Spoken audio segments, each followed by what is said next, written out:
I'm getting better. Well, where did everybody go? How many of you were here yesterday? We gathered together again. All right. In that case, I won't read the Big Bird string again. Because it's all heard. You really want to first let me tell you something. As I told you yesterday, and I wanted to clarify something. When I brought these here, I told you there were a limited amount left. And someone asked me in the autograph line yesterday if I really signed these. And I want you to know that I did. That is my signature. I signed those, and I have a stiff finger to prove it. I would never do anything like that, and have a signature copied in any way. If I say it's signed, it's there. So I just wanted you to know that. Now, really, I don't want to bore you with this because you've heard it, and if you don't want to hear it, we'll go on to questions and answers. But if you want to hear it again, I'll read it again. We will read it.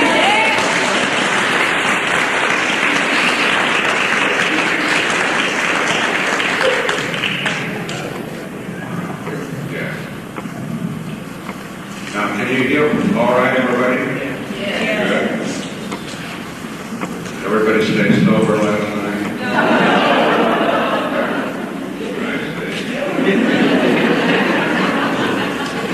My office will be open for shots immediately.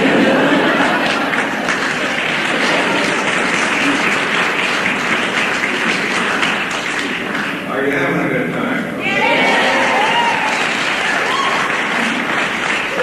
I'm glad you are, because I know that this committee has really worked exceptionally hard. As I told you yesterday, they spent a lot of time preparing this. And it's a real pleasure. I want to state again for me to be here in this part of the country where it has not been my experience to come down here, but I know there are conventions, so it's an exceptional pleasure for me to be here and to have this opportunity to see you and meet with you and enjoy this wonderful southern country. I've been eating grits.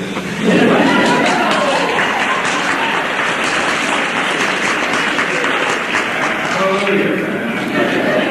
I was brought up on those things. No matter what's wrong with me, it seems like I can get a good plate of grits in me and I'm ready. You don't get that stuff on the coast. I find it in stores, and I bring it home and I force Carolyn to make me a mess out of it. Got our insurance.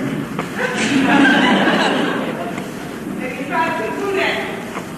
Have I tried what? Boudin. I don't know how y'all talk like that. It took me about 100 years to get rid of all this. When I first came to California, I had an uncle, and his name is Casey. He was Casey also. And he was so fascinated by my southern accent. He said, "Gee, how many fingers? We have company sitting around." He said, "How many fingers do I got?" "Oh."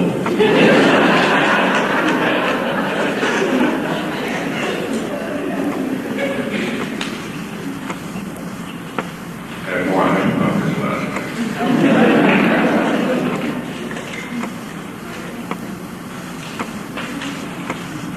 A long time ago, in a galaxy far, far away, there lived a big bird nesting on a plane. He thought if he could hatch it and get it on the air, he'd make himself a fortune and build himself a lair. And the day finally came and the story was born, he let out a cackle. No more corn. So he flew from his nest with a play in his claw, certainly so, for it had no flaw. The story he hatched within this yarn took place on a ship as big as a barn. Not only that, it was in outer space, far removed from the human race. Its crew searched the universe for worlds unknown to teach and learn and not try to own. Not only that, they built a new nation, this time known as the Federation. All of this taking place in the skies on a starship known as the Enterprise. Now, when you think with a plot like this, the big bird had what couldn't miss. Well, he landed in Burbank on Hollywood Way and headed east to sell his play. But things weren't as easy as he thought they'd be, particularly when dealing with NBC. The Enterprise crew was one of a kind, superb in their work with good things in mind. Different in color, different in race, green, white, yellow, and one black face. At first, the black was not to be, till the big bird screamed at NBC as either she or I began to yell, "Who knows who's going to ring whose bell?" With great reluctance, they agreed to say, "Okay, fellas, we'll do it his way." And at a later time, on another day, they'd be the first to boast that they went that way. Most who read it said, "This bird is nuts." But there was one among them possessed with guts. He said, "Let's go with this big bird, loud and clear. He's saying things people should hear. Let's give it a try and hope it'll work." So spoke the head of the big network. So the pilot was made and they all took a look. "My God," I shouted, "he's filmed the book." Another one yelled, "It's too far out. I don't understand what it's all about." But one with guts had a grin on his face. Now he was ready to state his case. "Far out," he said, "I like what I heard, and I'm still going to go with this crazy bird." So they made another pilot with a change here or there, and finally they got it on the air.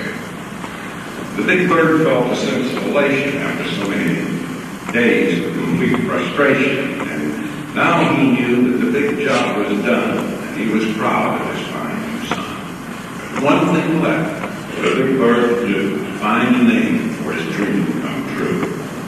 So he gave a party so the brass would appear to name this dream he held so dear. And when the party calmed down and the feeling was mellow, the bird stepped forward to Christmas fellow. "Lift your glasses," he said out loud, "I've got a new baby of which I'm proud." So he took and hid it from his hand, the symbol that he had created for the change in man.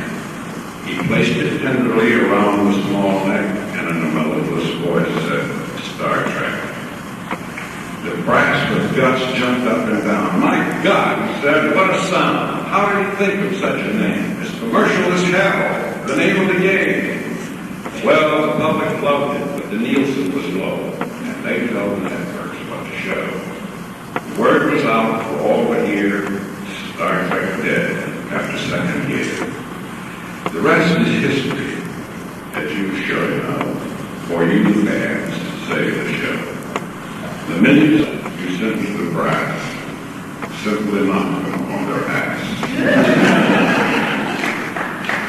But after one more year, they put it away, not knowing what rise in syndicated play.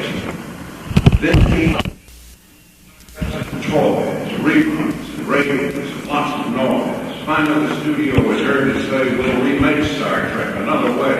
"How will we do it?" one of them said. "Not as a series, the reruns are dead." "Well, let's do it as a movie or a special or a play, perhaps." Flying by. The actors are aging and soon may die. Well, are they still available? Or should we recast? Well, without the originals, how long would it last? Go get the big bird. He knows where they are. And have him remind Spock he's still not a star. We've got to keep their egos down in case replacements can't be found. So in flew the big bird, ready to squeal, naturally anxious to make a deal. First he said, "We should discuss the star, for all of them probably think they are. Now don't be funny," an executive said. "If that's the case, the whole thing's dead." "Well, what's with Shatner? How does he look?" "I don't know, but he's written a book. Seems he wanted the world to know how he suffered making that show." "Well, what's with Kelley? What's with living in the valley with the very same wife. And I know one thing that's bugging him. He's sick of that line. He's dead, Jim.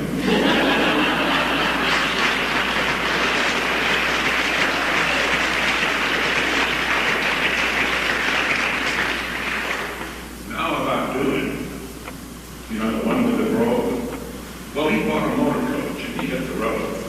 He's grown a beard and silver and black, and he says he wants to keep it if he comes back. Well, what about the cave? He blew the damn ship. Well, he's into politics, a whole new trick. He had a job on the mayor's staff, but they couldn't take that crazy laugh. Okay, what about Michelle? She's the one who said would ring our bell. But she's working for NASA, goes all over the nation, trying to interest women in the space administration. They're using the Enterprise to colonize space and can't seem to do it without the female race. She says she's added communications and wants to come back to public relations. Well, where the hell is Kane, the young Russian lad? Oh, he's writing for films and he's really not bad. As a matter of fact, if he can be found, he could be the one to get us off the ground. Well, that just about covers the entire group. Rachel's no problem. She's married to you. Don't you believe it? Not on your life. I don't make deals with my very own wife. And even though she's married to me, she still commands the same high fee. And if this show goes, she'll be back, you can bet. I've never written a script without her yet. And there's one more actor that you left out, and I really think we should talk about. I know it's something we hate to discuss, because it's going to create quite a fuss. I'm referring to Nimoy and what he has to say. He's in New York doing a play. He's portraying a doctor and says it's a joy, and he might come back if he could play McCoy. McCoy's role, the executive said, my God, man, he's out of his head. Well, I'm telling you now, that really takes guts. The brass will think we've all gone nuts. What about Kelley? If Spock plays McCoy, he'll just flip if we get another boy. The big bird spoke with that smile on his face, the one he wears when he's solved the case. Easy, gentlemen. Don't worry about that. I can fix him and nothing flat. So just relax and calm your fears. I'll paint the green and give him the ears.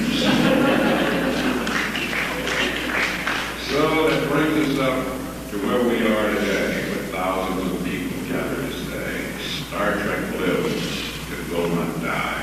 When will someone make it fly?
Funny thing that happened, I believe, this is the film too, is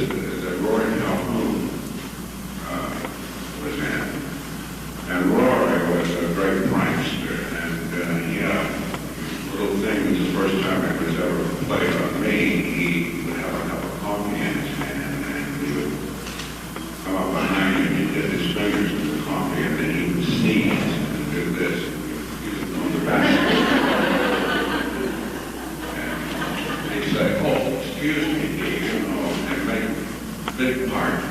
That's what it is. One day he's walking by, I'm sitting in my chair reading, and we were shooting outside on the lawn. I'm walking by with Chill Willis, who used to be a famous Carolina. And he tripped, he had coffee in his hand. He tripped on purpose over my shoe, my boots, and poured the coffee all over it.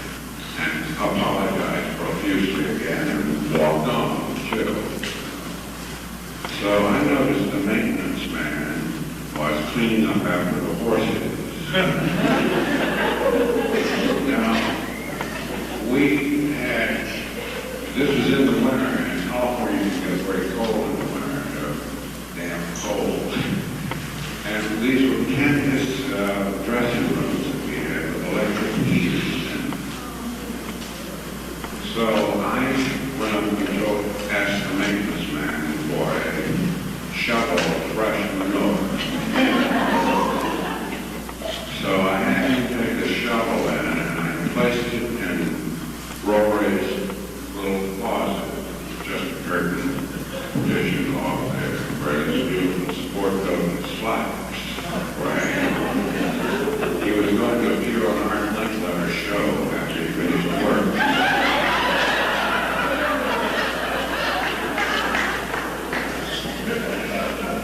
Needless to say, the next morning when he came on the set, DeForest Kelley was running hard. He said, "Damn you." He said, "I had to go home and change clothes and leave with that sport coat and slacks out on the front porch." So anyhow, when I saw the picture list, those memories came back. But shall we go to a few questions and answers? Hello, Hilda, how are you feeling this morning? Good, thank you. I thought by this time you'd have a traffic ticket in that big car. My God, you are reckless. Woman drives like a maniac. I'm going to get a sleeper. Terrific.